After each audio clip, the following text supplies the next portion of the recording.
आणि माळशिरस तालुक्यामध्ये उजनीची पाईपलाईन पुन्हा फुटल्याची माहिती समोर येते आणि पाईपलाईन फुटून लाखो लिटर पाणी वाया गेलंय। परिसरातील शेतकऱ्यांचं सुद्धा यामुळे मोठं नुकसान झालंय आणि पाईपलाईन फुटण्यास जबाबदार असणाऱ्यांवर कारवाईची मागणी सुद्धा शेतकऱ्यांकडून मोठ्या प्रमाणावर केली जाते।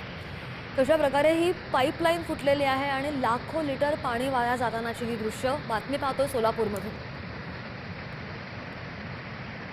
संगम येथील उजनी उजवा कालवा 8 नोव्हेंबर 2023 रोजी याच ठिकाणी फुटला होता आणि आम्ही अधिकाऱ्यांना कळवल्यानंतर तात्काळ पाणी बंद करून त्याची नवीन लबर टाकून परत प्रवाह चालू केला होता आणि परत आज याच ठिकाणी रात्री 1 वाजता हा कालवा फुटलेला आहे।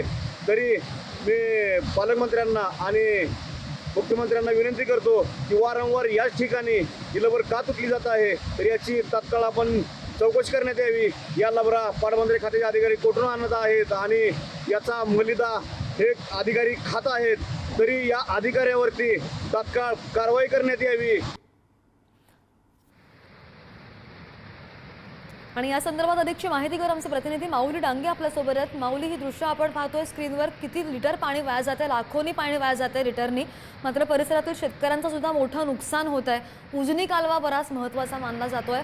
कधीपर्यंत हे काम सुरळीत होऊ शकणार आहे? पाईपलाईन कधीपर्यंत दुरुस्त करण्यात येणार आहे? श्रद्धा अगदी बरोबर आहे। सोलापूर जिल्ह्याची वर्धा येणे असलेल्या धरणावरील माळशिरस तालुक्यातील संगम येथील उजनी कालवा हा गेल्या 15 महिन्यापूर्वीच फुटला होता आणि लाखो लिटर पाणी वाया गेले होते। 8 नोव्हेंबर रोजी याच उजनी कालव्याची रबर फुटून लाखो लिटर पाणी वाया गेले होते। शेतकऱ्याचे आपणात नुकसान झाले होते। आज बागायतच्या शेतकऱ्यांना भरपाई देखील भेटलेली नाही।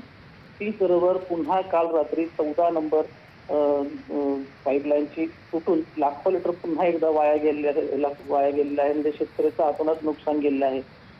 पाटबंधारे खात्याला वारंवार सांगून सुद्धा हे काम केलं जात नाही, परंतु आता शिवसेनेचे जिल्हा प्रमुख गणेश इंगळे आता आक्रमक झालेलं आपल्याला पाहायला मिळतंय। एकंदरीत त्या अधिकाऱ्याची पाटबंधारे खात्याची चौकशी व्हावी आणि लवकरात लवकर कारवाई व्हावी आणि आता या पाटबंधाऱ्याला कळवण्यात आलेलं आहे की या पाईपलाईन फुटलेल्याचं रबर लवकरात लवकर बसवण्यात यावं, हे सुद्धा आता दखल घेतली जाईल। निश्चित माऊली, अपडेट घेत राहू। धन्यवाद दिलेल्या माहितीसाठी।